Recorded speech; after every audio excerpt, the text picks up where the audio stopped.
सावडी उपनगरात महापालिकेचे नोंदणी विवाह कार्यालय सुरू करण्याची मागणी नगरसेवक रेवणनाथ पवार यांनी केली आहे। मनपा महापौर व उपमहापौर यांनी घेतली।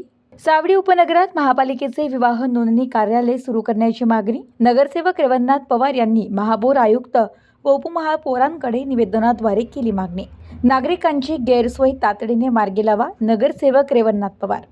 शहराचा वेगाने होणारा विस्तार आणि उपनगरांमधील वाढती लोकसंख्या लक्षात घेता सावडी उपनगरात महापालिकेचे स्वतंत्र विवाह नोंदणी कार्यालय सुरू करण्याची मागणी नगरसेवक रेवणनाथ पवार यांनी केली आहे। सध्या विवाह नोंदणीचे एकमेव कार्यालय जुने पालिकेच्या मुख्य इमारतीत असल्याने तिथे मोठी गर्दी असून नागरिकांना दीर्घकाळ रांगेत उभे राहावे लागते। नगरसेवक रेवणनाथ पवार म्हणाले की महापालिकेच्या जुन्या इमारतीतच विवाह नोंदणीचे एकमेव कार्यालय असल्याने उपनगरातील नागरिकांना लांबवरून प्रवास करून यावे लागते।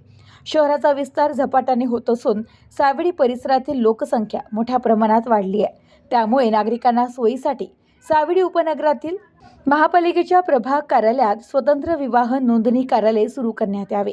या मागणीसाठी नगरसेवक रेवणनाथ पवार यांनी महापौर ज्योतिताई गाडे, उपमहापौर ॲडव्होकेट धनंजय जाधव आणि आयुक्त यशवंत डांगे यांच्याकडे निवेदनाद्वारे अधिकृत मागणी सादर केली आहे। यावेळी सामाजिक कार्यकर्ते किरण निकम, सूरज चांदगुडे, सौरभ जरे, नवनाथ पवार, योगेश आजबे आदी उपस्थित होते। निवेदनावर प्रतिक्रिया देताना महापौर ज्योतिताई गाडे, उपमहापौर ॲडव्होकेट धनंजय जाधव आणि आयुक्त यशवंत डांगे यांनी सकारात्मक भूमिका घेतली आहे। सावडी उपनगरात विवाह नोंदणी कार्यालय लवकरच सुरू केले जाईल असे आश्वासन नगरसेवक रेवणनाथ पवार यांनी दिले। निवेदन दिलेले आहे तरी तातडीने प्रशासनाने याच्यावर कारवाई करून एक सावडी उपनगरात ऑफिस करण्यात यावे ही नम्र विनंती। Bureau report, news today 24, Ahilyanagar.